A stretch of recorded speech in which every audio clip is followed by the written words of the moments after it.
I'm Dane Rose, and this is the map of sex that I never received as a child, adolescent, going into adulthood. And so it's a map that I've created to navigate what is one of the most complex, potentially pleasurable, potentially painful interactions that a human being can have. So this is my map, things that have come up along the way in my time with approximately 100 lovers, sometimes just a one-time experience, sometimes a 2 or 3 day rich cocoon, other times a open relationship, other times a monogamous relationship of different durations, and sometimes in a marriage, sometimes outside of a marriage.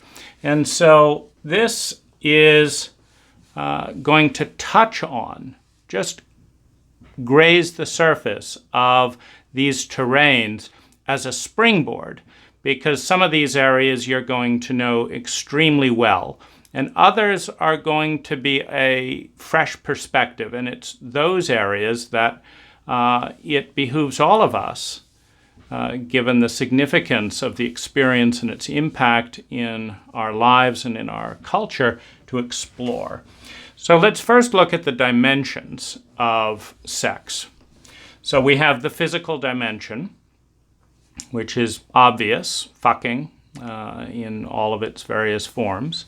We have the mental dimension of connecting ideas, and we have the emotional dimension, which varies based on the maturity of love, and we might as well add that as a piece here to discuss.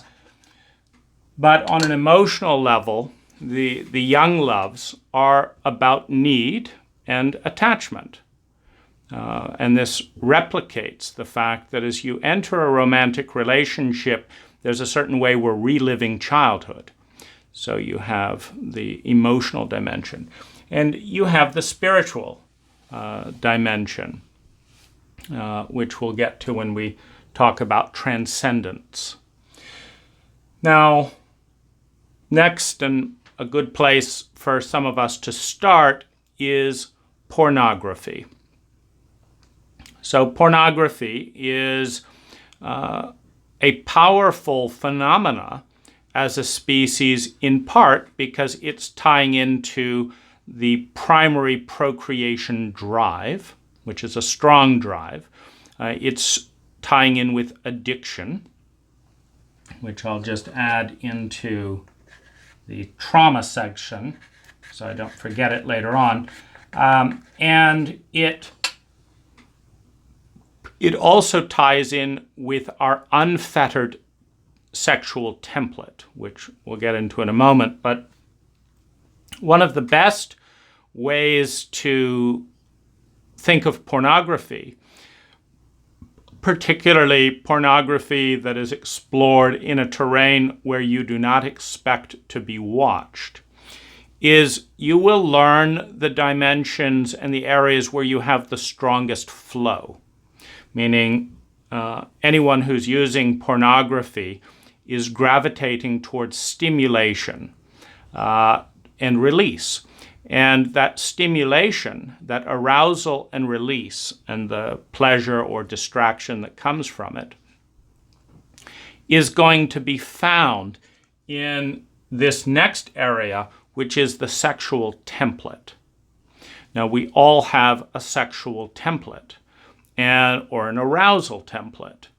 And what we can learn from pornography is the direction of that arousal template. Just an example, if you find yourself attracted to pregnant women, as just one example in pornography, you may find that a lot of the energy that can be released within your sexual template has to do with the infant-child bond. meaning that something happened traumatically in the child-infant bond, or that something did not happen. So there is an emotional charge psychologically around that relationship.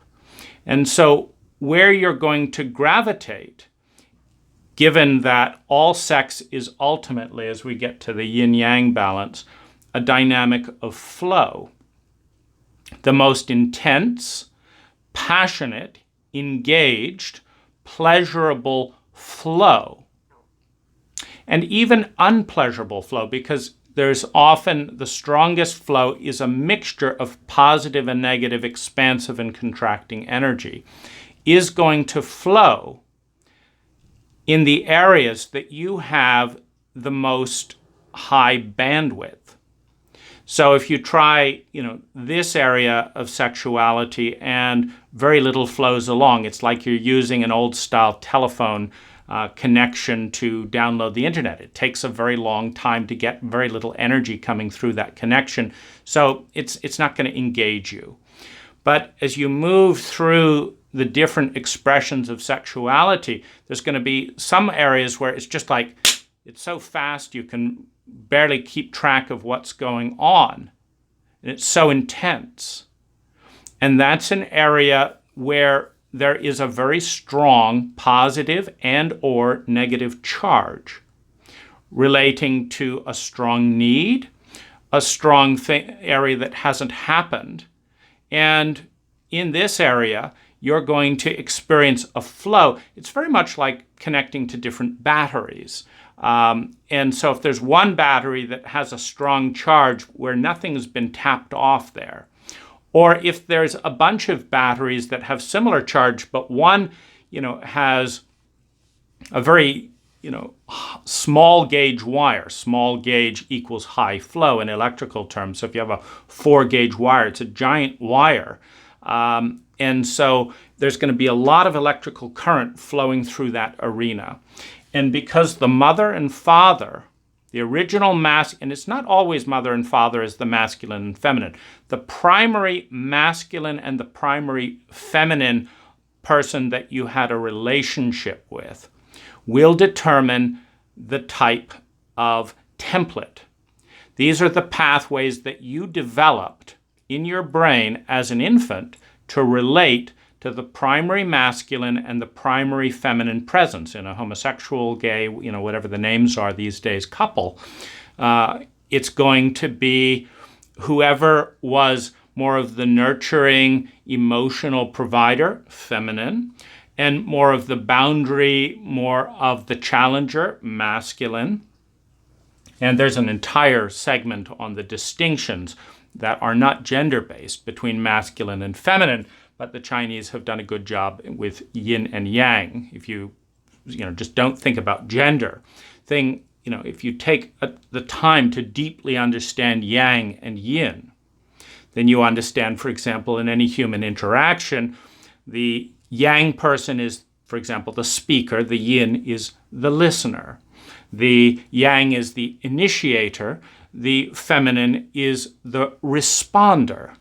So this can be played by a man or a woman and at different times, but the pattern of receiving and giving energy, the pattern of the masculine and the feminine is set with those original relationships, and it's set at a very high bandwidth, relatively unconsciously.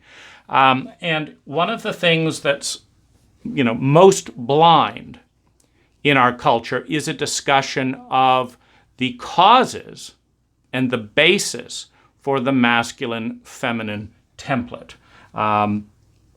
Because here's where you get things such as reversed polarities, where when someone comes up to you and says, hey, how can I make you happy? You feel turned off.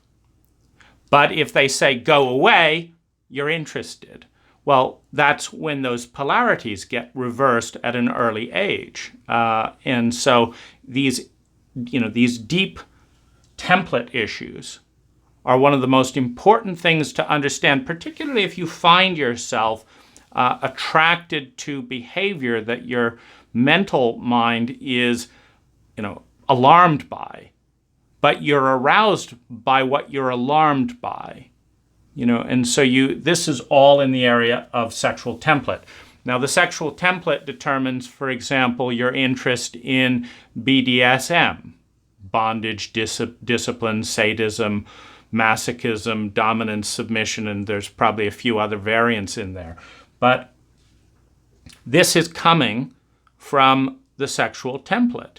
If your primary way of receiving, for example, is to be hurt, that's how you've primarily experienced energy flowing in, you have to develop, as an infant, an internal area of your brain that can process that energy. And particularly when you have people that then call hurting you love, well, then, love me equals hurt me, and a whole variety of things. And you have these phenomena where when you're really attracted to someone, you will open up to your full unedited sexual template, which for many people, particularly women, is an invitation to violate, because the primary relationship with the masculine feminine energy within the culture is one of violation to the feminine.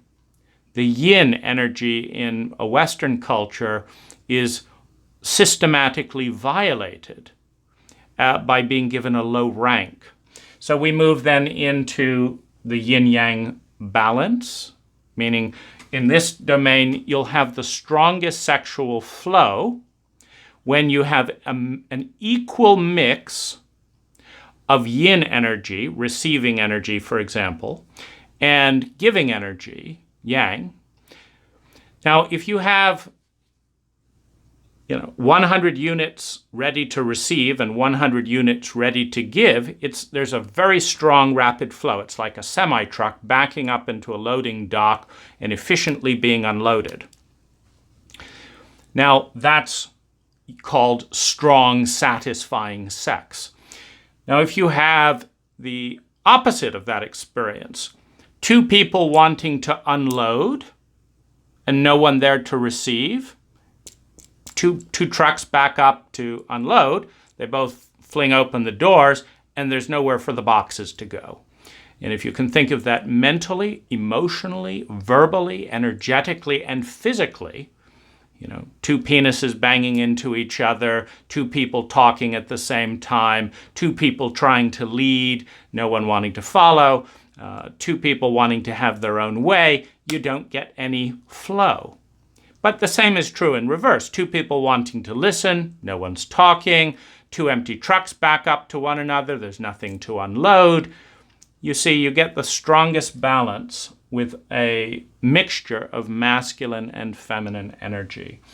Now, what chauvinism is, this is a French fellow, Mr. Chauvin, who liked to think that half of the world is more valuable than the other. And particularly men were more important than women. And so chauvinism is the overvaluing of half of the universe, half of the population, the overvaluing of yang energy, and the undervaluing of yin, of feminine energy, of women. And so we are in a profoundly chauvinistic culture. And there are biological reasons for that. There are very strong cultural and historical reasons for that. But the bottom line is, in Western culture, you are ranked higher as a teacher than as a student. You are ranked higher as a speaker than as a listener. You are ranked higher as a leader than as a follower. You are ranked higher for your mental ideas than your emotions. You are ranked higher for your external qualities than your internal qualities, and thank goodness at least that one benefits women, because women, most men and women agree, have more beautiful bodies, and so the obsession with the external there turns chauvinism in the female favor. But primarily, as a man and as a woman, you're going to lose social ranking to the degree you express feminine traits. You're going to gain social ranking to the degree you express masculine strength. And this correlates, economically into, I have both sides as a contractor relating to my clients. It's usually to the degree that I'm feminine, that my income goes down by about a third. It's to the degree that I am masculine that my income goes up. So I get to play it both ways. I also, of course, thankfully get to travel overseas to other cultures where my feminine is valued as much or more as my masculine. And so I get to be a radiant feminine presence and, get valued and honored for that. Not so much in the United States, but thankfully in a few places overseas. Now, we next move into the phenomena of what does sex do into, what effect does it have into a relationship? And generally speaking, it will either accelerate and amplify whatever is there. It's an accelerant. Or if that's too much, it's a dissociative. So if you can imagine driving down the freeway at whatever speed, sex is flooring the gas. So whatever is going on, and of course, it will floor the gas physically, meaning whatever you're doing physically, it's probably not as exciting and dynamic as sex. Few things are as exciting and dynamic as sex. You get into things like marathon running and, triathlons and things of that nature. But in many cases, if you run the full gamut of sexuality, sex will be more engaged. Now, so sex will stimulate the body for sure. Now, when we come into this area of integration, we're looking at, is your body dissociated from your heart, from your mind, or integrated? Now, if you are integrated, and that's the next kind of point on this map, you will accelerate your thoughts, your creativity will often blossom, your emotions will deepen, whatever they are. Meaning if you're a little bit envious of your partner showing interest in another person, you have sex, typically you'll be more envious. If you're a little bit in love, typically you'll be more in love if you're integrated. And so you've got the phenomena of acceleration of whatever is there. And so, some people, and particularly, for example, people in the sex trade, are very good at dissociating. I remember a lover that absolutely beautiful woman. We'd had the most interesting and engaging conversations, and I'd want to be a little bit closer to her. And, being a sex worker, she had zero qualms about me entering her. But as soon as I'd enter her, the feelings and the thoughts would shut off. And I'd be like, where did you go? And she didn't know. And she actually had this little ritual where I'd say, let's carry this conversation on inside of you. And she'd get up, go to the bathroom, and when she came back, she was a dissociated person. And so it didn't actually accelerate the thoughts and feelings, which was the main interest for me. And so I found I enjoyed talking with her as a mental, emotional woman and not being sexual more than I enjoyed having sex with an empty body. But we're dealing with acceleration of whatever is there. Now, acceleration often leads to dissociation, particularly in an emotionally illiterate culture. Meaning none of you have gone to school and learned the science of emotion with the same sophistication as we'd learned the Photoshop color wheel. But if there are 256 million colors created by a computer, there are infinite amounts of emotional states, and they're always shifting and moving. We have a very minimal vocabulary. We have very few tracking skills. We dissociate constantly. And so what sometimes happens is if you accelerate the emotions too quickly, you just go numb and dissociate because it's like, it's too much going on there for my limited processing power, the gifts of our culture. which has said that, well, you're basically going to come into this world illiterate when it comes to your emotions. And not to mention the confusion and the reversal and this, that, and the other. So the old adage, go a little bit slower if you want the relationship to last, it's often referring to, A, that the relationship is by no means likely, if you default to your template and default to your chauvinism, it's by no means likely that what's going on is good. So flooring the accelerator when you're pointed at a brick wall is by no means a good idea. And so, certainly that's the end of the relationship. You hit a wall a few times, and it's like, it's enough of that. And so there you're dealing with the acceleration aspect. The ideal time to accelerate is when you're pointed mutually in a great direction. That's when acceleration is it's the most amazing thing imaginable, because you get there faster and with more dimension. The worst time to accelerate is when you don't know what you're doing, you don't know where you're pointed in different directions, and you will just accelerate the violation and catastrophic ending. When you deal with the integration dimension, what we're looking at is how integrated are the thoughts, feelings, body, and culture. So we're looking at two things. How does the couple integrate or violate the culture? Because that has a big effect on sex. And it actually, when you look at statistics around sexual abuse, for example, an older man having sex with a 16-year-old girl, there are cultures where, and I'm going to add this bit on attunement on the map here, just because it's an important distinction. There are cultures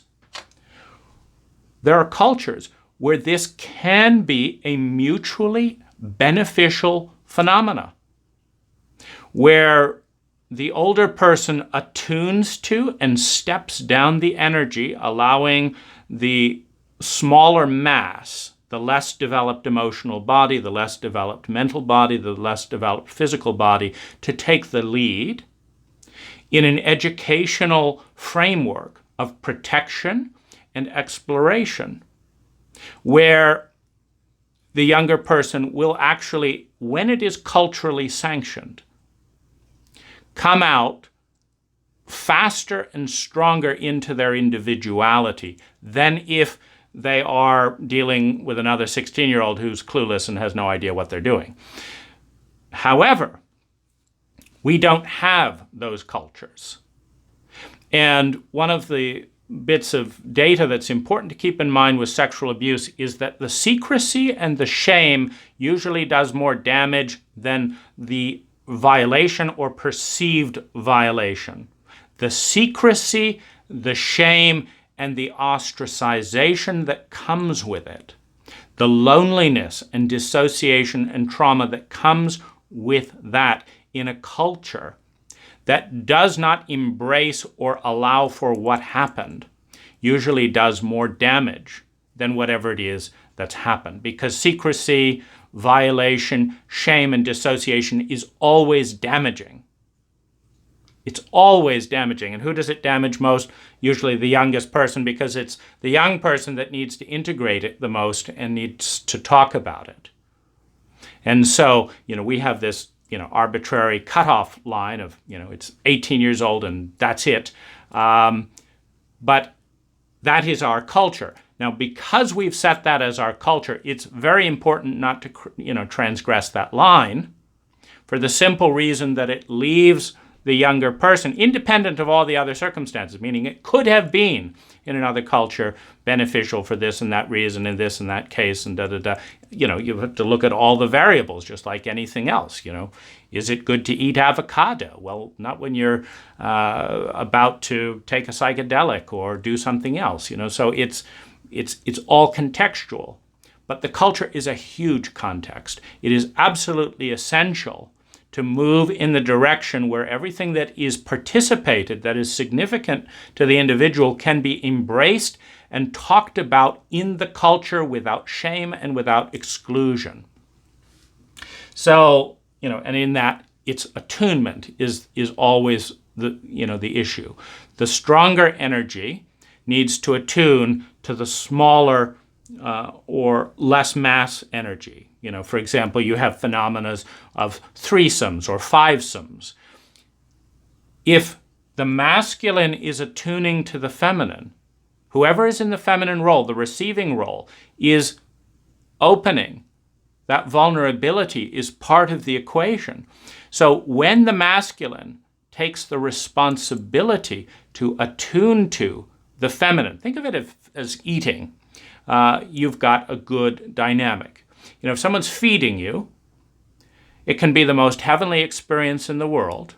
If they're stuffing your face faster than you can chew with the most delicious chocolate cake, you want to throw up.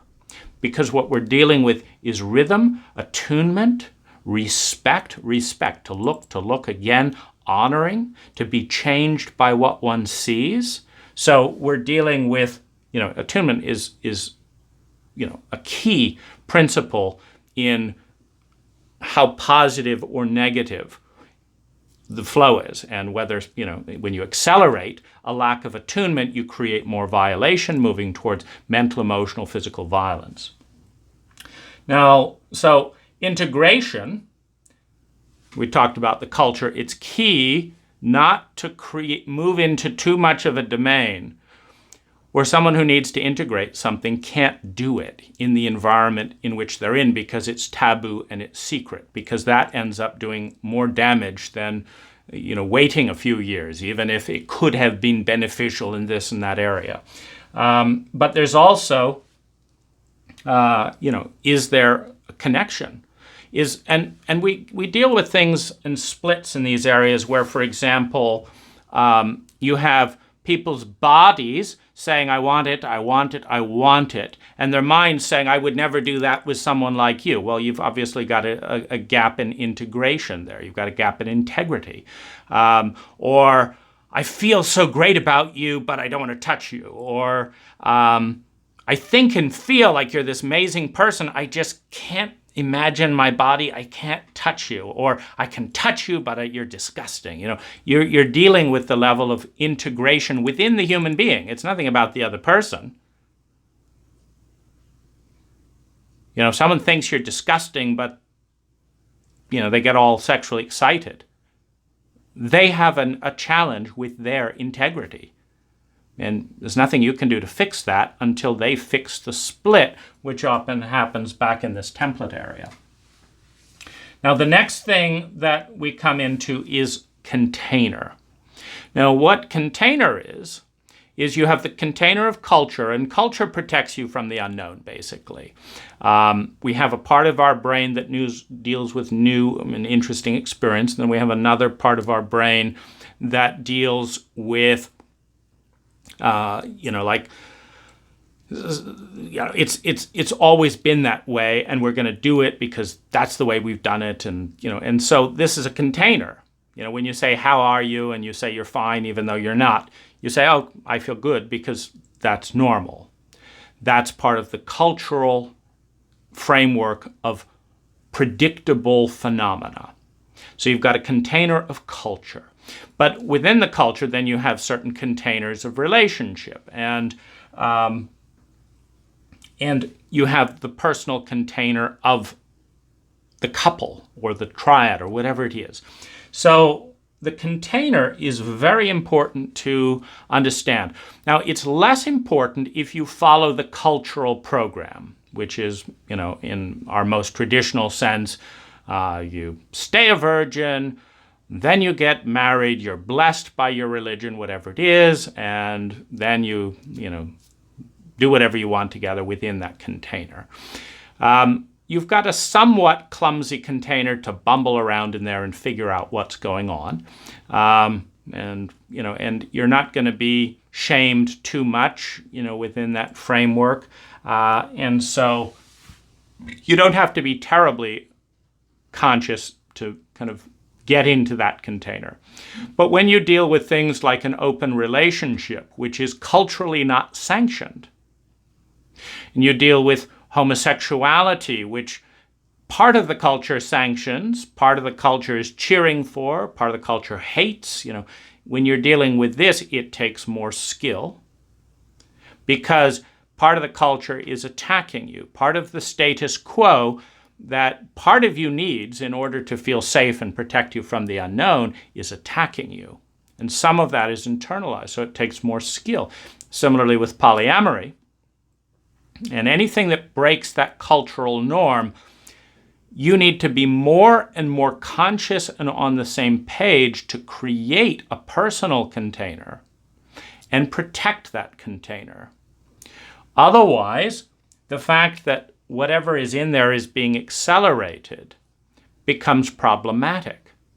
Because, for example, if your insecurity is being accelerated and you don't have a container that can hold that level of insecurity, the relationship falls apart because the container is not there. In other words, the deeper the feelings, the deeper the ideals, the deeper the value, the stronger the container needs to be to hold the relationship together. Think of it like an electrical circuit.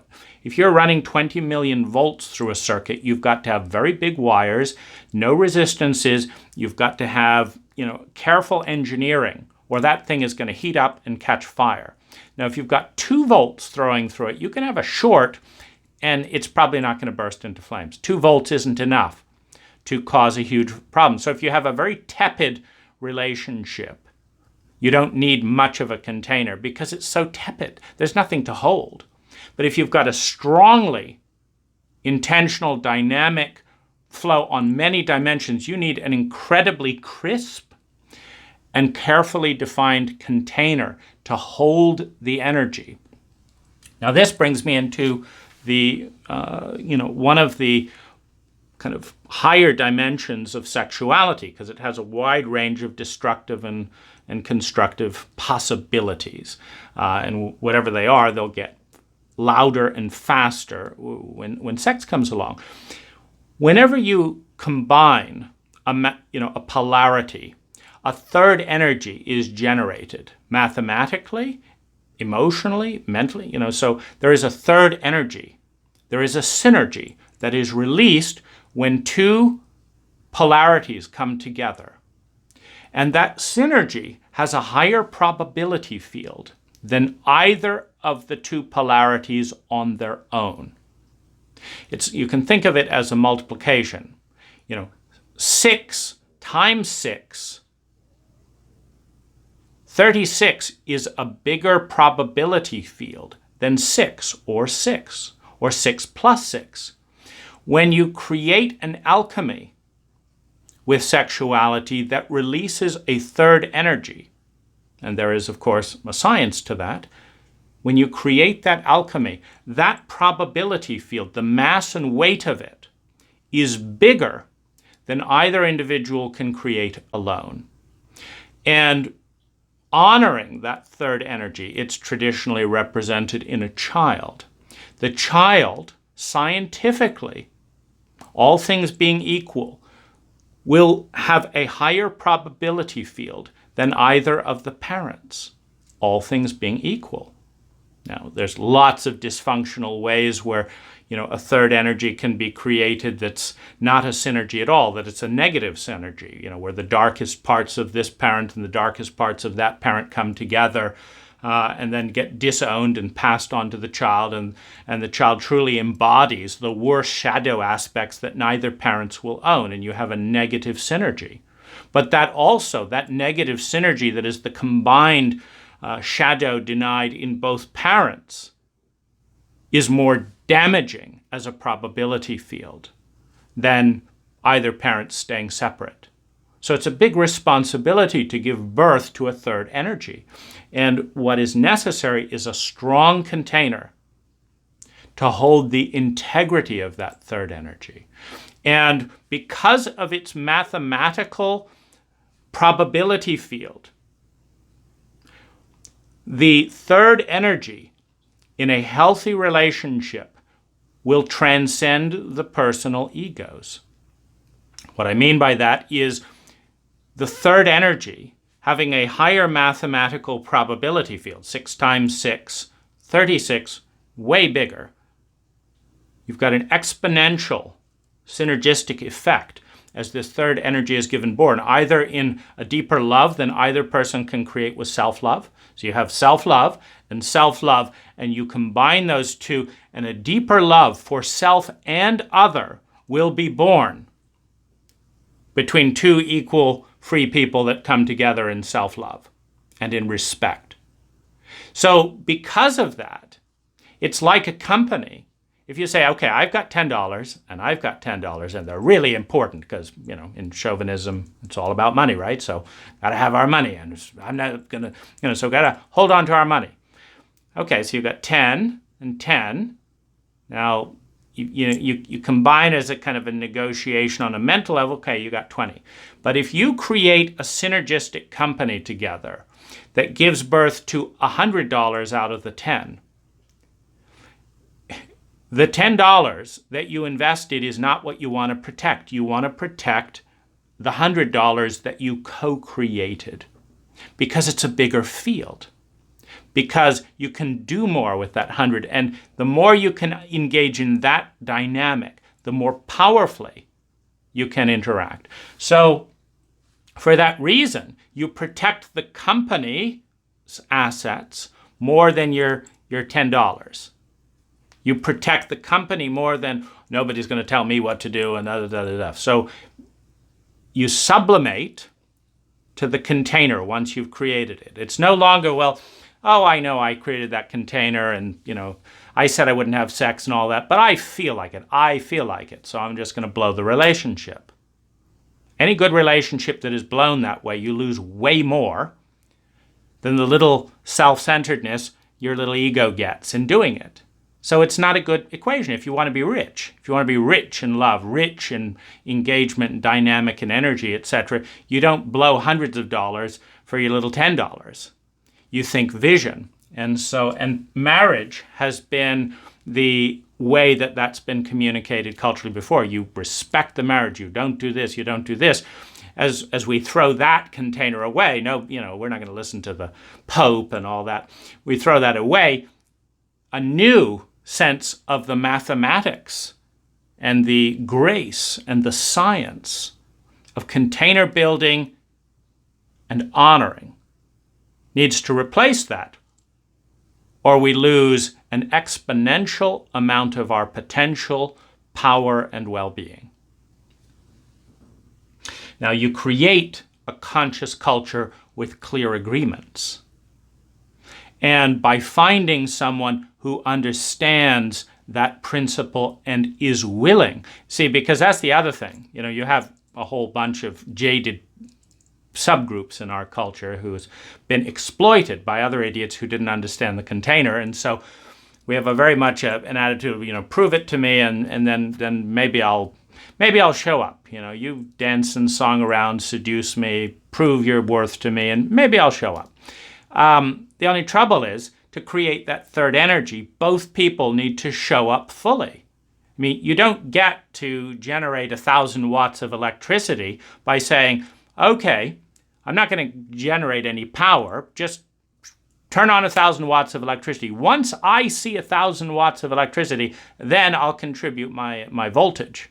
No. You don't get to see 1,000 watts of electricity unless you contribute your full 500 watts. As soon as both people contribute their 500 watts, you have the 1,000 watts of light. It's like, okay, this is worth fighting for. But it's worth fighting for because you invested in it. It's not like it just appeared out of nowhere. And so you have a backwards and all kinds of misunderstandings about this. So that's part of this map, is massive cultural illiteracy, massive amounts of misunderstanding, and 90% of relationship potential being squandered and downtrodden and dragged through the mud because we don't bother to teach the science of relationship, the science of sexuality, the science of energy in school, in college, with our parents. We just don't bother.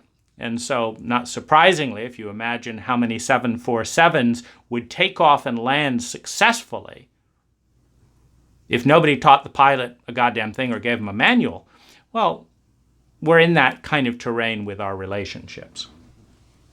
Now, the next thing is to be aware of the mix.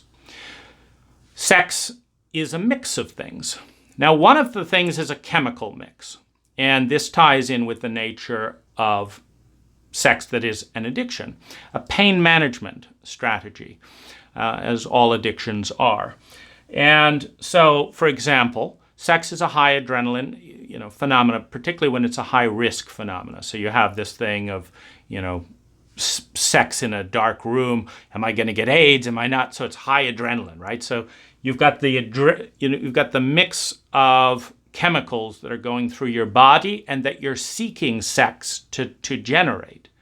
Because particularly on an addiction level, if you're a dopamine addict, if you're an adrenaline addict, whatever it is that you're looking for, you're going to try and create sex in the way that will stimulate that chemical, because you're not actually that interested in the other person. You're not that interested in the relationship or the third container. You're interested in your little hit. And so you may be with a perfectly loving partner, but it'd be interesting to go look through the neighbor's window or something. What are you seeking? Is it dopamine, adrenaline? Is it what's the is it the rush of shame? All these chemical mixes, and this goes back to the sexual template. Now, the other part of the mix that is a very important variable in the sustainability of relationships is friendship versus lust. Now, this ties into the chemical mix, but it's best approached from the following question. In a good relationship, you are a friend of the other person. In a hot relationship, you're close to your sexual template, even if it's incredibly destructive. Now, there's a tension in any relationship at different times between what would I want for my best friend and what turns me on. What would I want for my best friend, my daughter, my sister, my mother, and what turns me on? Now, this is a tension primarily because a lot of our sexual templates are traumatic and abusive. So, obviously, if the highest rush of sex is going to be created by reenacting abuse, you have these phenomena where highly paid executives put on diapers and stuff. So they're reenacting, an abusive mother hitting them and all that, and terror of mom and all that, and guilt. And so they're reenacting that because that creates the most flow. But it's difficult to have the highest degree of respect and friendship. It goes back to the old split between the prostitute or the mistress and the mother. The mother should be the culturally sanctioned, prissy, wearing the right clothes, going to church on time, doing this, and this, and that. That's my wife, that's the mother. It's just that has nothing to do with the abuse template of growing up in this country.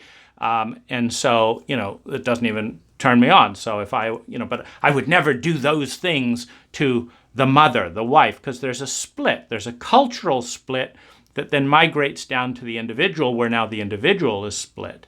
And the individual can't fully come together until the culture comes together.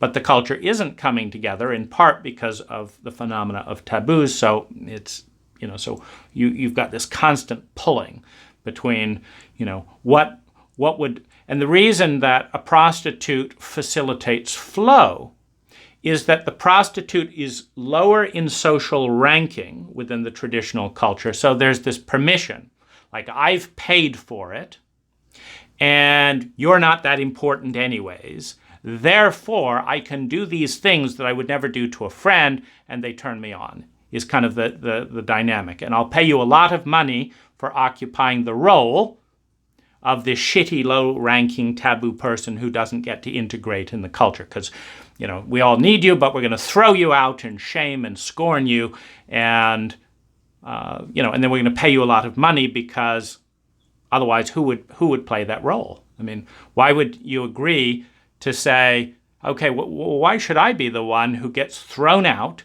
and shamed and ignored? And not being able to talk and tell the truth and hold my head up in society, why should I be that person just so that you can get off if you don't want to pay me a lot of money. I mean, give me a fucking break.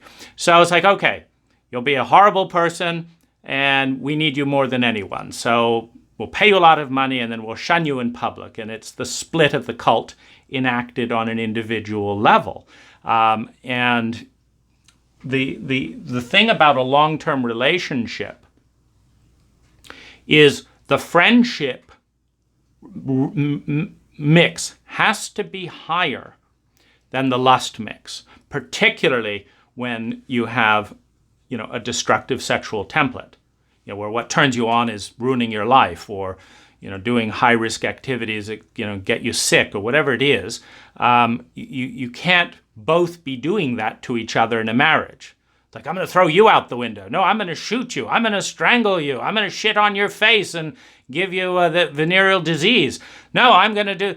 you can't have a sustainable marriage born out of both people doing that.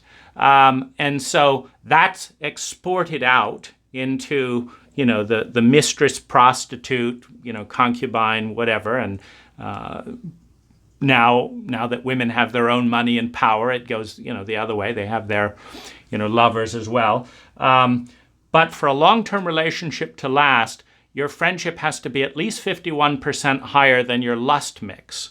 In the mix, it's kind of like a fuel. You have a mixture of oxygen and gasoline going into the engine. You've got to have more friendship in the mix than lust. Otherwise, because that's what holds you in check from doing something destructive. Because your sexual template may say, oh, it'd be so exciting and hot to have you walk in while I'm fucking your best friend and you're screaming and it would just really turn me on. So I'm going to do it. Well, that's the end of that marriage. It doesn't last. So you've got to be in a relationship where no matter what happens, you'll do what's best for your best friend with that person over what turns you on. So that's a very important mix. Now, it can't be too off, meaning you can't have, a great marriage where, it's 95% friend and, frankly, having sex could damage our friendship. So we're just not going to have sex. We're not going to risk it. And I saw you sleeping there and I didn't want to disturb you, So, and then, I thought about that, but, you're busy writing your book. So we basically never have sex because we're so worried about each other's careers and this and that and the other. And so eventually you've got to have sex, elsewhere. But if the lust mix is higher, well, as you see, that doesn't end up anywhere. So the emotional mix is another thing. Do you have sex out of anger or out of sweetness or both? What's the emotional mix? And can you go full cycle within the relationship? Can you be feeling hurt and small and have sex? Can you be feeling angry and aggressive and have sex? Is there terrain that's taboo? And then where do those emotions get expressed if they're taboo within the relationship?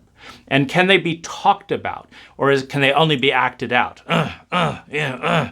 No, I'm feeling positive and happy, honey. Can they be talked about, or are they only expressed physically? We both like the physicality of it and all that, but we would never think those thoughts because we're spiritual people.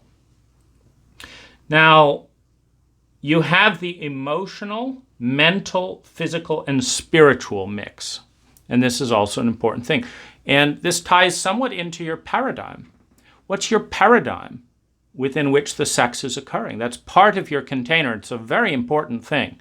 If sex is a spiritual healing process for you, that's a completely different paradigm than, well, we're bored, we'd like to get off, so let's fiddle around and see what's the best way to get off. And you're my person I'll go to when I want to get off. Okay, we agreed to be that role? Okay, you're the get off person. Okay. And you're the wife. And you're the exciting, romantic mistress person. And you're the friendship person who's nurturing. And you're the motherly, friendship person who's, I just feel warm and nurturing and I can cry with you and this and that and the other. And then you're this person who I have transcendent experiences with. So how much of that can happen within a given relationship and how much of the psyche is served by that relationship and how much of the psyche is suppressed to fit within the box or the paradigm. You have this phenomena where people who get off with one another, have, heaven forbid, one of them falls in love. And they say, do you mind if I fall in love? Get the fuck out of here. I don't want you to fall in love with me. You're my get-off person, and that doesn't turn me on. Get the fuck out of here. Now I need to get a new person to get off with because you've ruined it by falling in love. So the relationship, and you deal with the flexibility of the relationship. Can the relationship grow from the get-off person into the transcendent sacred experience? Or is it kept into this box where the first person who mentions anything, the first person who talks about a feeling, it's over, And so you have the mix of emotions.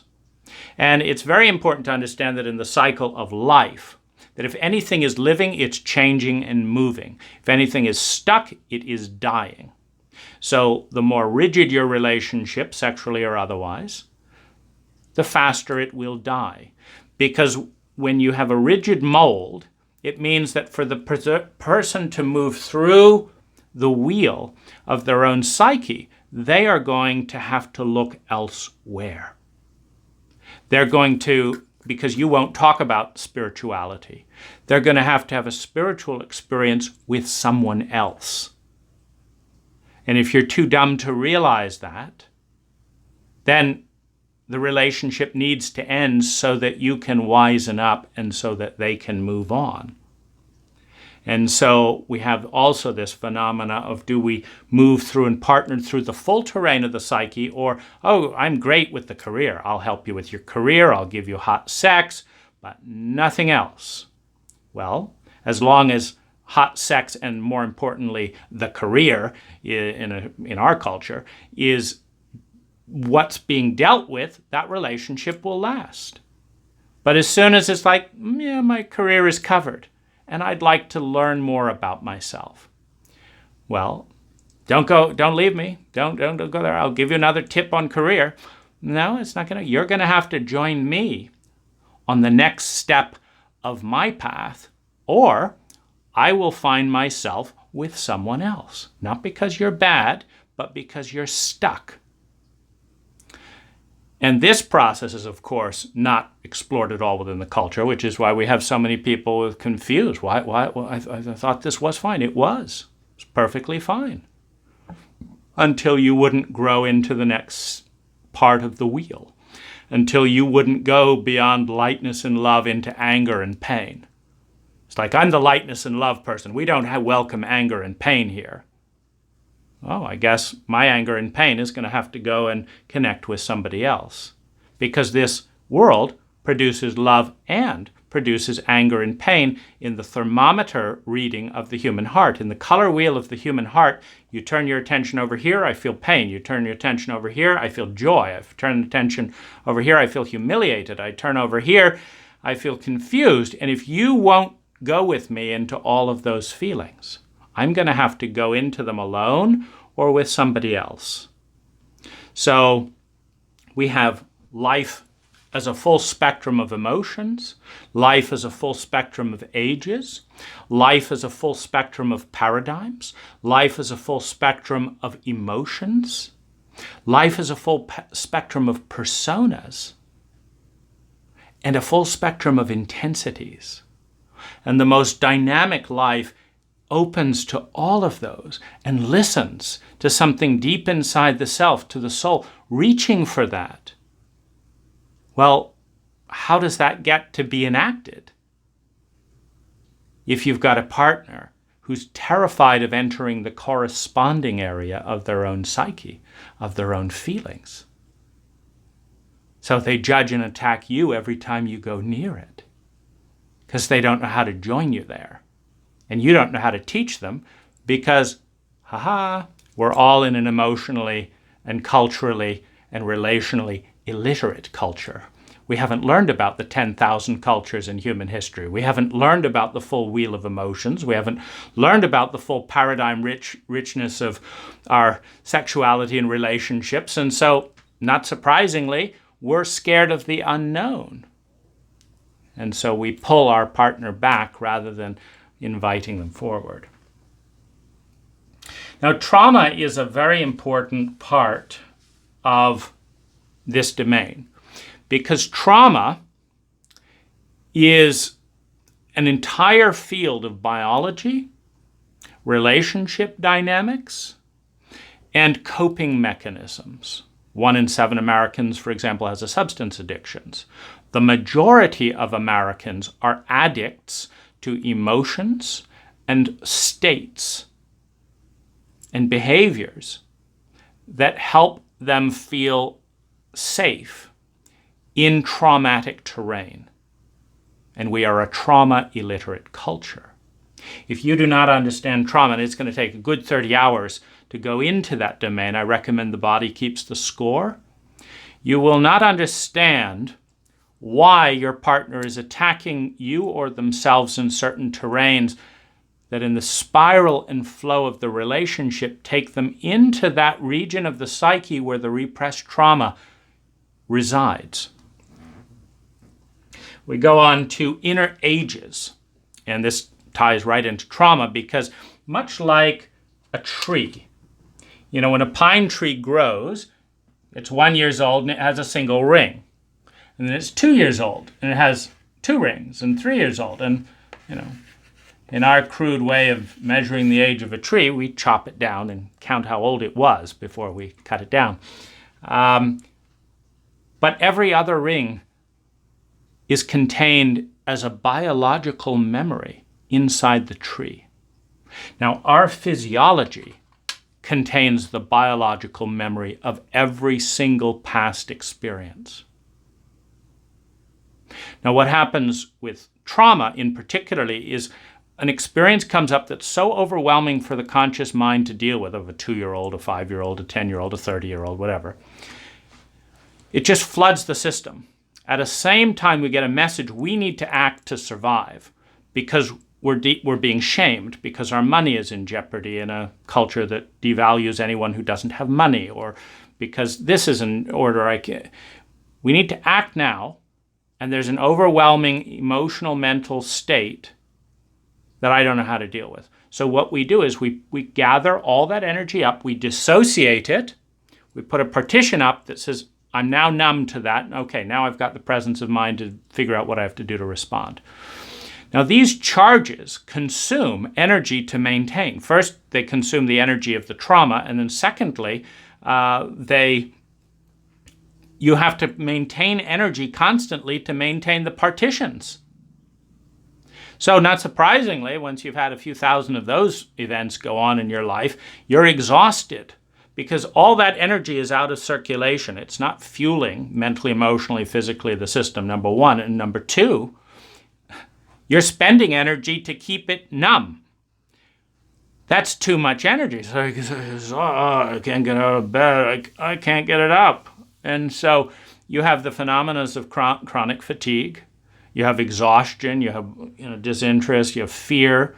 Fear of reenacting trauma when there's been a lot of relationship trauma. When trauma has been the primary relationship template, then you don't really know how to get into a relationship with someone without being traumatized. And you have actual people who have sexual templates that unless you rape them, there's no way in. But if you rape them in just the right way, they'll respond to it. Now, that's obviously an impossible framework to get in, because if you don't rape them, they're not open. And if you do rape them, you're immediately in the terrain where you're the villain within the cult, because we don't have technology that would illuminate anyone about what's going on there. And so, basically, you have to stay away from a person with a rape template, a rape trauma template where, and you can find this where, eventually you have romantic relationships emerge out of BDSM parlors, for example, where you're the person who could rape me in the perfect way. So wonderful. And at least in that framework, you've got a healthy connection point that doesn't make you a criminal. And that's very important, because we have this thing called consent. And it's also very important to understand that consent does not mean healthy. The fact that someone said that it was fine to do this means absolutely nothing other than that in their template, that's the way to survive. It could be horrifically traumatic to all aspects of their lives. That could lead to a suicide. But it's the only way that they know. So this is a big responsibility, and it should wake, one of the reasons I'm making this map is there's a shitload of stuff to learn about all of this. And no one ever came along and told me, hey, you have to learn about all this stuff, and here's where to go to learn about it. So I'm figuring it out. Now, and I've just talked to those women at those points and said, look, it seems like you're inviting me to violate you. Now, your words are saying you don't want to have sex here and all this. That's what I'm going to pay attention to. The fact that you're sticking your naked butt up against me and teasing me is what I'm not going to pay attention to. Because I don't want to play into this pattern where I'm the guy and yet another guy who doesn't listen. If you want sex, just ask for it. And let's talk about it, and let's create a safe container around it. If you want to stick your naked butt up against me and do this and that and the other, I'm just curious why you're doing it that way, and have you had other people before rape you in this situation? Well, your body's sending out that vibe. It's not good for me to go there. Yes, it would be adrenaline rich. And I would like to be closer, but not in that way. Can you come around? Can your conscious mind wrap around what you're doing and come in another way? And sometimes they get up and leave. So they're going to find someone who's going to rape them. And, and in our culture, the sledgehammer is going to come hard on the rapist. But it's not going to come down hard on the cult that we live in that insists on raising sexually and emotionally illiterate human beings and then throwing them together and then punishing them whenever they do it wrong, which is usually just means that that's what their parents did, which is often very wrong. It's just perfectly fine by our cult that that's what occurs. Now, what trauma creates is these energetic pockets at certain ages. Now, in the sexual experience, if it's safe and if it's open, you're going to find yourself back at those ages. You're going to find yourself terrified at 7 years old, or you're going to notice your partner is no longer an adult woman or an adult man. They're a 7-year-old little girl. Now, if they're a 7-year-old little girl in that moment, at some level, you have two options. You can reenact the abuse that was done, because a template is there, and that may be hot sex, but it will not release the pattern of blocked energy. You can go back and revisit and rape that 7-year-old multiple times, but eventually that dries up. And you can go find some other sexually abused person. There's an abundance of them in our culture to milk that energy out. And it can be consensual or not, all those different things. The real healing comes as you find those stuck points of energy and you learn to facilitate a traumatic healing, a release and reintegration of that energy back into the adult woman or into the adult man. And if you do that, more of their energy is available to you in the present. More of their energy is available to them in the present. They will trust you more, which means they'll lead you deeper into the trapped energy cycle. And there'll be another pocket. And again, the question will be, how do you relate to that trapped 2-year-old, that 5-year-old who's so desperate there, that 7-year-old, that 15-year-old who's very curious? How do you relate to that?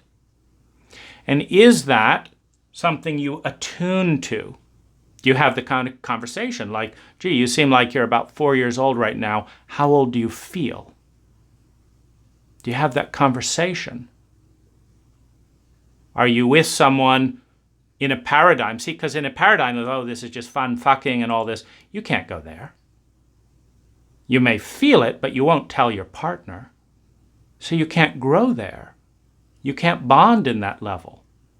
You're having a secret relationship with a wounded part of self that you're excluding your partner from. Or you're maybe accessing it through alcohol or this or that or the other. But the reality is that we are always touching in at an emotional age predominantly, and it's changing constantly. And the more you are traumatized and disintegrated, the more volatile you'll be. 5 years old, then 30 years old, then 17-year-old and filled with anger, then 2-year-old and terrified, and 5-year-old and needy, and 7-year-old, don't hate me because I'm all over the board, and don't do this and don't do that, and it's up again. And the more volatile those changes and the less they're tracked, the more disintegrating the phenomena is. If you accelerate a volatile dynamic like that, you can drive someone crazy. You can go crazy because neither you nor your partner has created the container to hold that energy. And it's the most profound and high voltage energy you can imagine. You'll either use it to destroy your life or you'll use it to create a third alternative. And this is one of the fallouts from the free love movement. You had all that restriction, judgment, crystallized hostility and hatred and condemnation, and you're going to go to hell because you like sex. And you have all that crap that had to be blown off with the 60s. And now it's kind of deteriorated into, you take Kinsey's life, where he's explored all sexuality. You can watch the documentary about his life and all this stuff, but you watch how his sexuality deteriorated into pain with less and less container and into more and more destructiveness, accessing the charges and creating violation after violation after violation until too many things just splinter off and there's nothing holding it together. The more powerful the energy, the more critical it is to have a container. It's like a motor.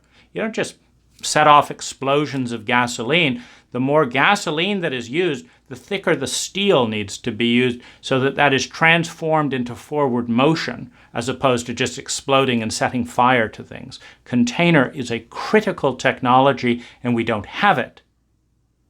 So the more we throw in promiscuous sex, the more we fuck around with that energy without honoring and containing it.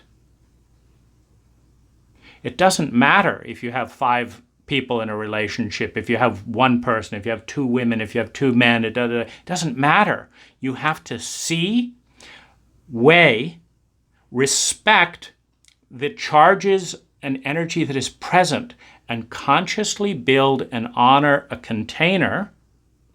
The container is what keeps that energy safe. In magical rituals, it's the circle. You don't just begin invoking magic, invoking the unconscious mind and all the different psychic energy before you draw the circle. The circle is what contains it. You open a ritual, you honor the ritual space, and you can close it. And in the dimension of sexuality, it is a ritual. And that becomes exponentially more important when you're dealing with it as a spiritual experience, as a sacred space, as an altered state phenomena. Now you go on to personas. You have a variety of sexual personas. I tried to write mine down once in my user's manual that I created to help, a partner or wife understand the map they were dealing with in this individual. But, you have distinct patterns of thought, feeling, and energy. And you can start by labeling them like the drunk persona, or the teenage me persona, or the I'm really infatuated persona, or I need to be loved desperately persona. Whatever it is, map out the different sexual parts of you that you've gotten to know. And what will tend to happen is different partners will invoke different parts of your psyche. And there will be a persona.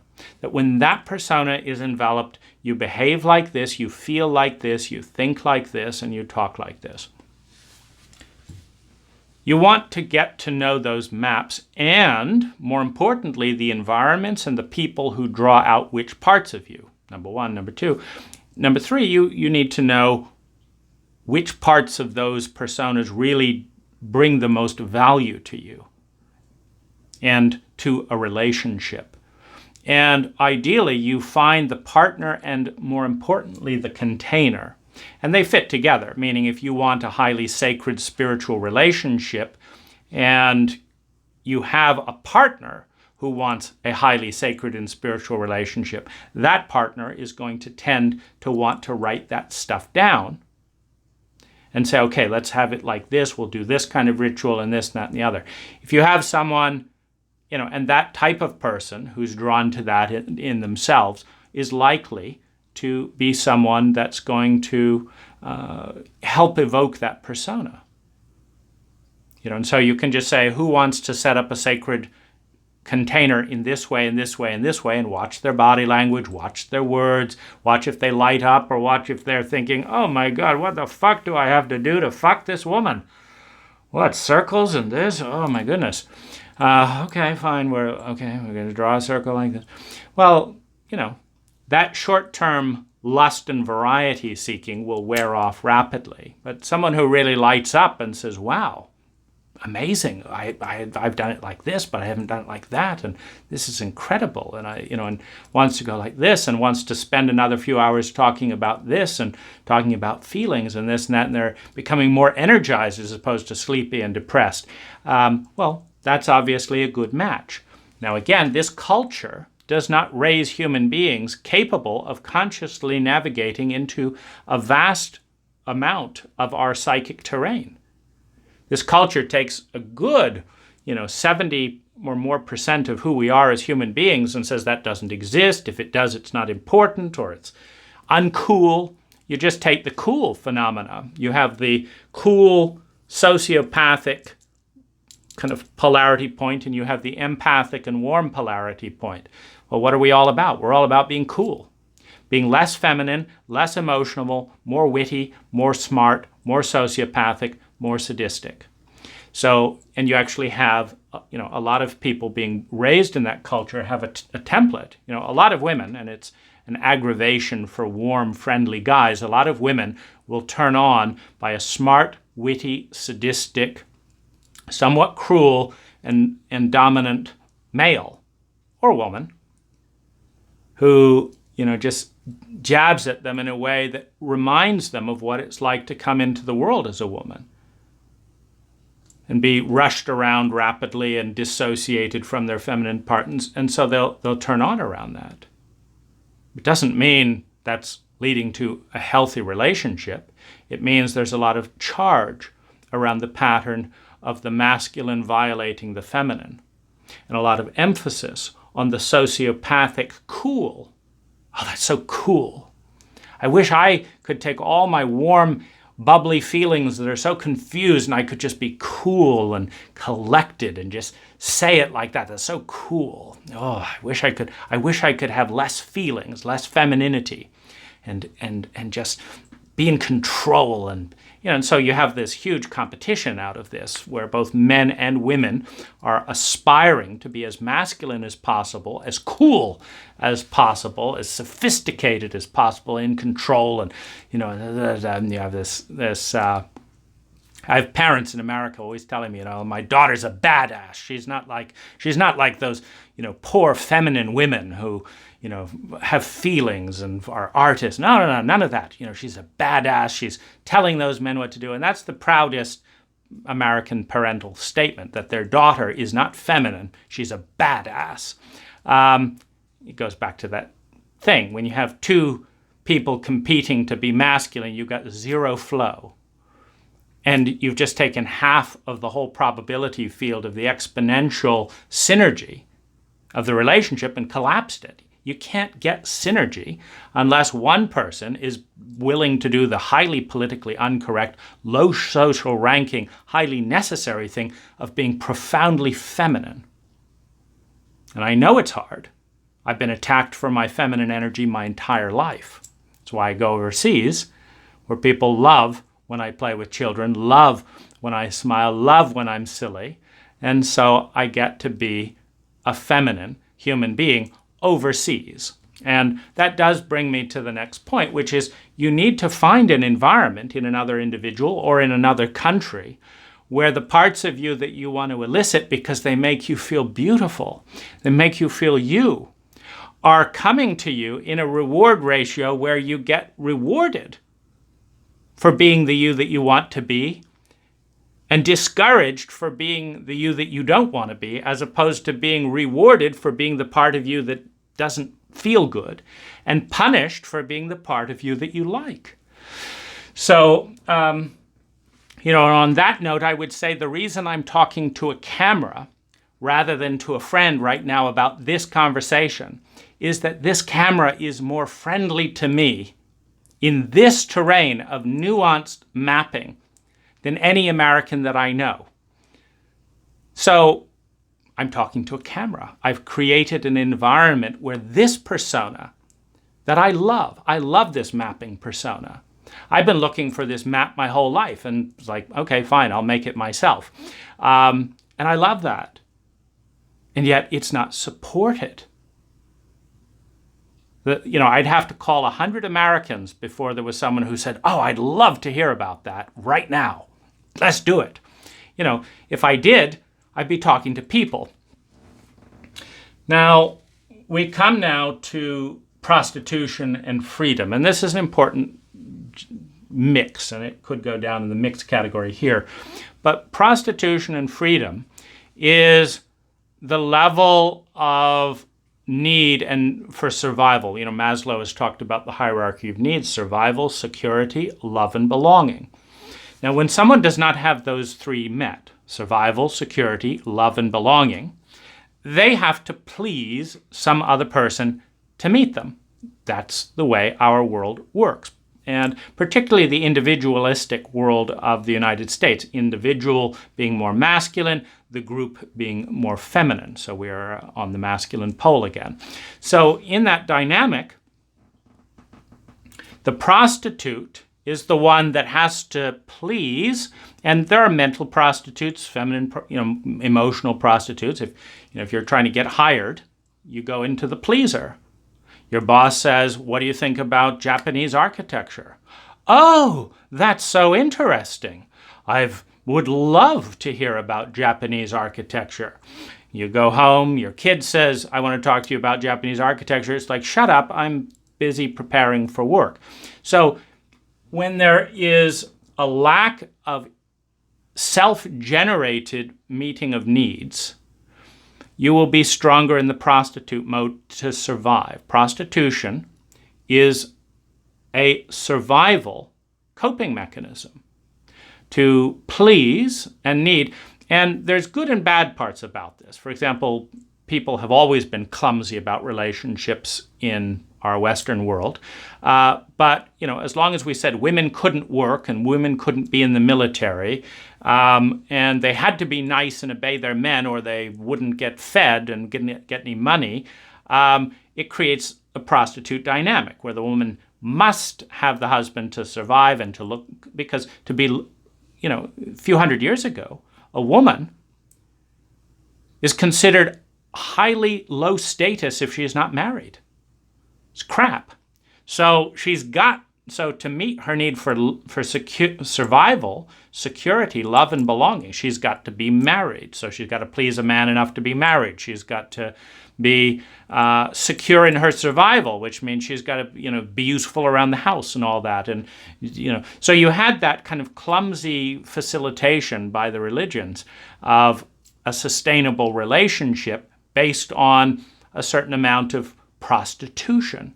But now that we have, freedom for both sexes, thank goodness, who's going to, so one of the things that we have going on is I'm not going to please you, and I'm not going to please you, and I'm not going to please you. And so you have a lot of lonely, isolated individuals. And yet you do need to please each other. I mean, the equation of a relationship says it takes 2 to say yes and 1 to say no. That's a fragile system. 2 to say yes, 1 to say no. That means both people in a free environment have got to please each other more than they would please themselves alone. Otherwise, there is no relationship. It's that simple. So the prostitution freedom dynamic also ties in with the inner maturity. The more we are dependent on another person for acceptance, for belonging, for am I a good person, the more we are in the younger ages. And we're induced into the younger ages by not having our own autonomy.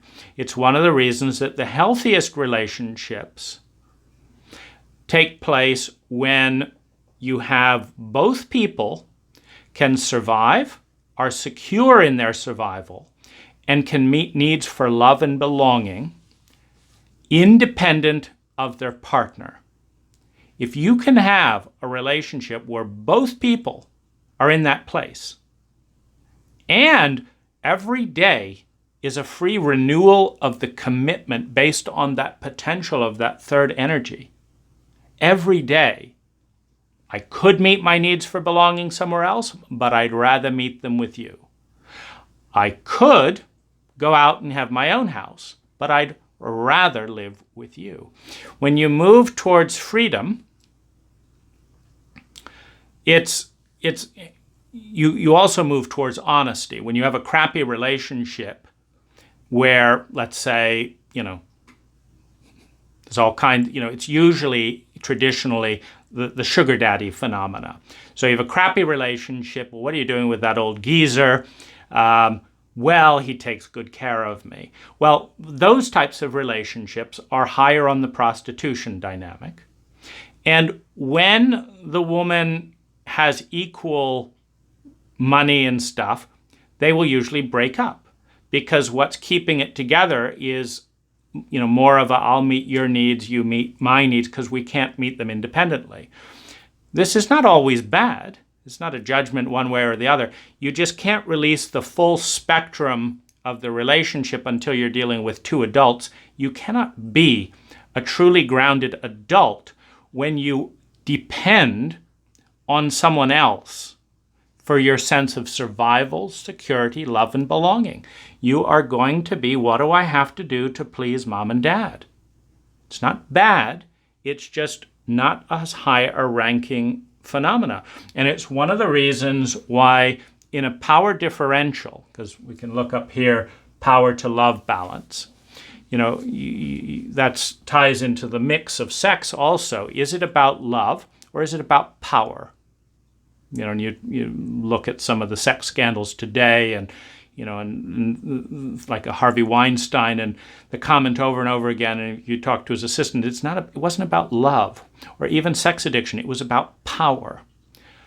I wanted to dominate someone else, and I need to dominate someone else. So when sex is about power, of course, the person in the stronger position is not going to empower their partner, because as their partner has more and more power, there's less and less dominance. So a relationship that's moving towards love is a relationship that's moving towards freedom. In order for it to move towards freedom, you want to consciously and mutually take steps so that both people can meet their needs for survival, security of that survival, love and belonging outside of the relationship. That balances the power. When I can leave and grow my life and you can leave and grow your life, now we're together in a place of freedom, and it's freedom that leads to love. And so you can have a lot of sex around power differential, because that's a lot of what the childhood template is about. In a chauvinistic and abusive culture, the relationship between the innocence of the child, which is the feminine position, and the chauvinistic, materialistic dominance of the adult, which is the masculine position, is one of dominance. Shut the fuck up or you're not going to get to watch your TV game. Get out of my space. I need to do this here. I need you now. I'm feeling lonely. I'm going to hug you. Okay, I'm done with you. Go to sleep now. This is a relationship of dominance. And the child learns to please, to survive, feel secure in that survival, feel some sense of love and belonging. And to the degree that they please their parents, mentally, emotionally, sometimes sexually, they are meeting those needs. Now, then you take that into the adult, that will be the default dynamic. And sometimes what happens for men is they were in the pleasing dynamic with mom and dad, and then they're shamed as men for being feminine in a chauvinistic culture. And so they want to flip it, so now they're in the one in power.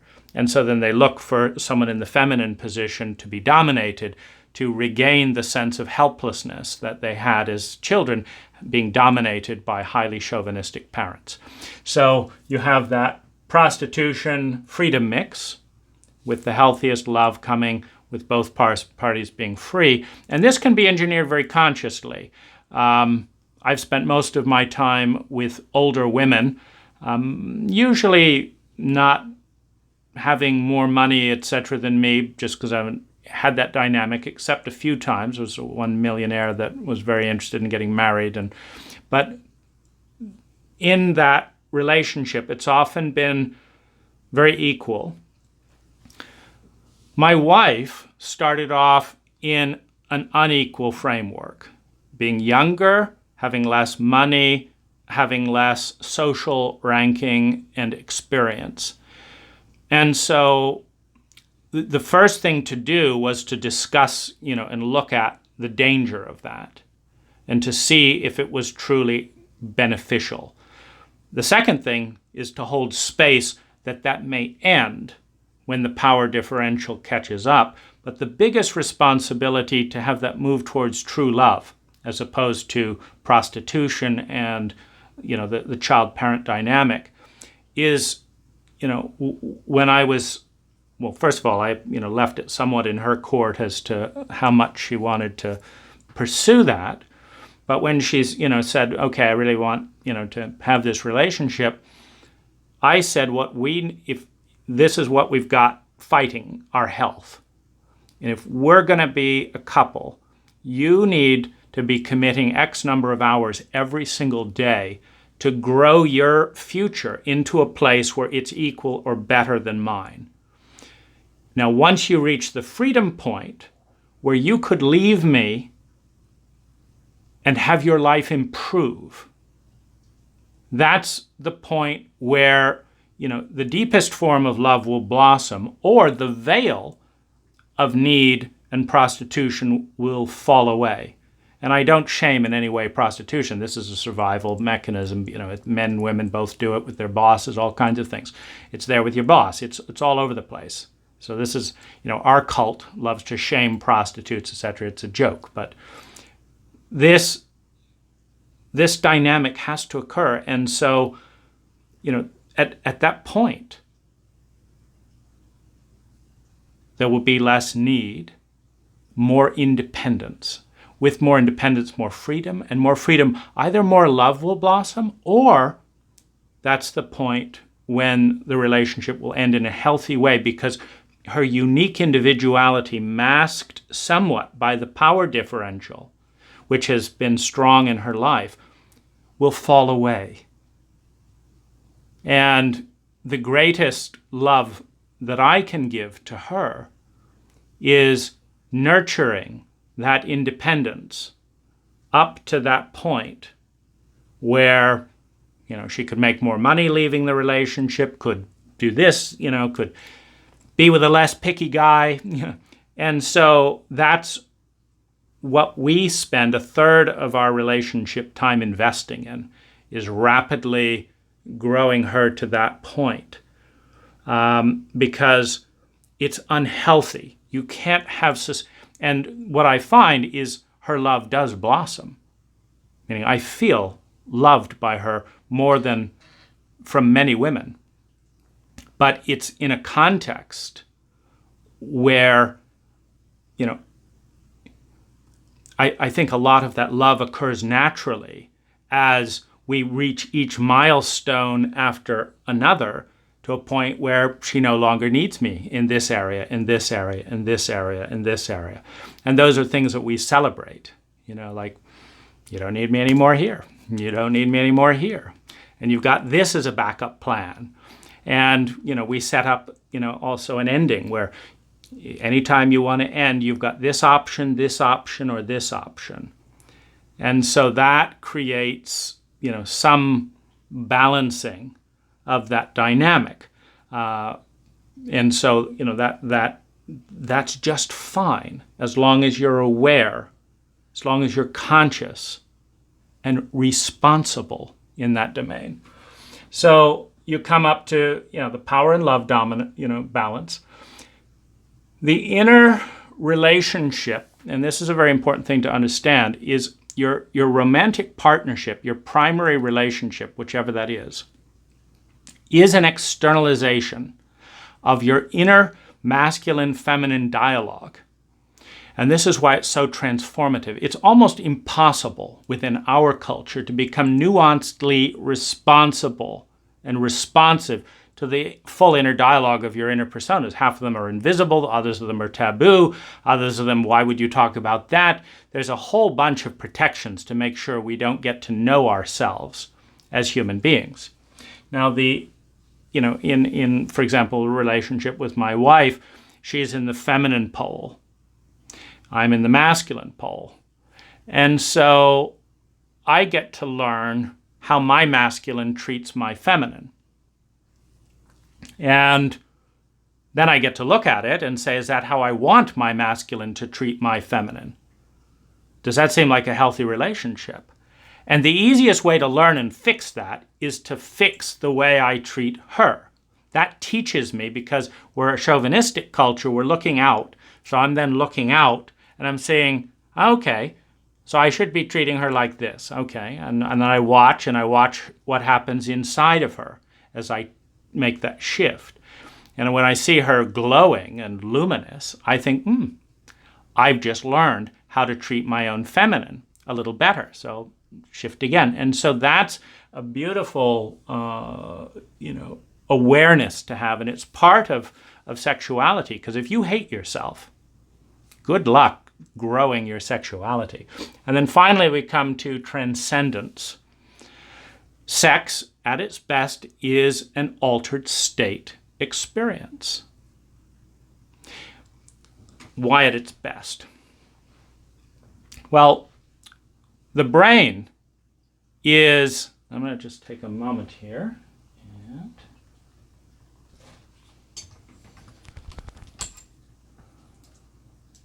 see what happens when I plug this in.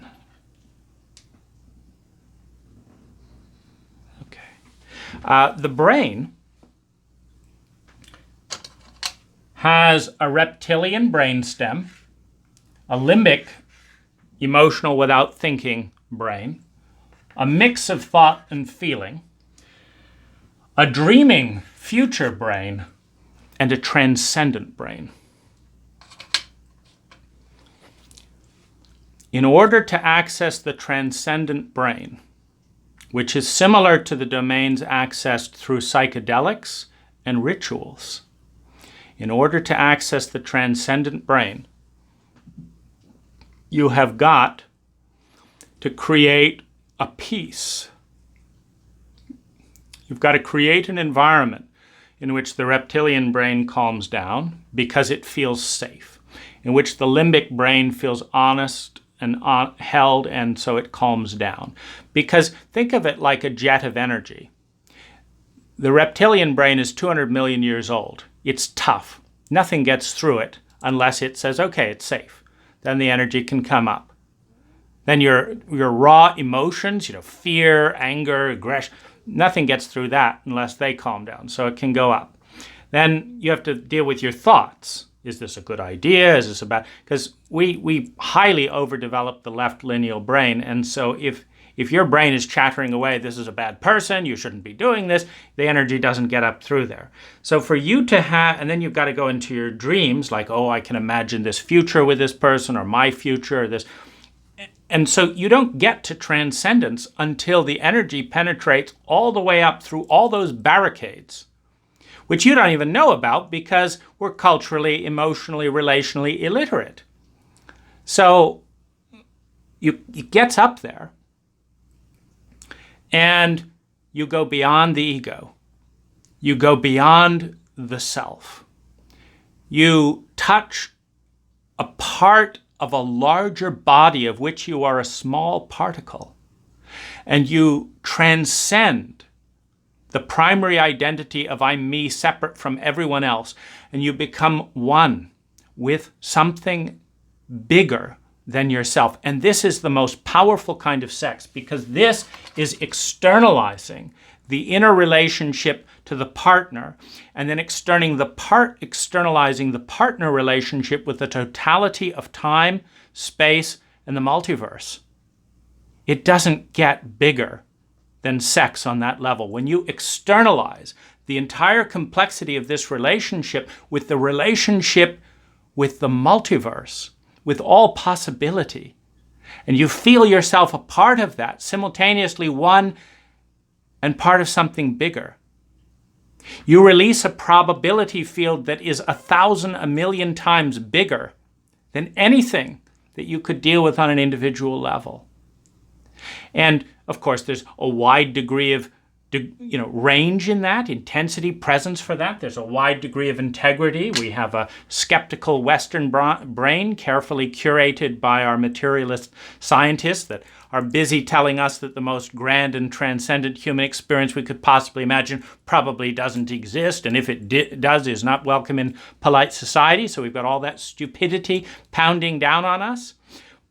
So we may have our brain against us. We may have our feelings. What the fuck is going on? You may have trauma. Well, this is unknown. I've not done this before. And still, a little bit of that energy comes up. It's the biggest experience we've ever had in our lives. And we have to figure out what to do with it in an emotionally fucked up, trauma-illiterate culture, in which trauma is the negative form of transcendence, the moving into the beyond ego space from a fear of death. This is moving into the beyond ego state from an incredible awareness of life.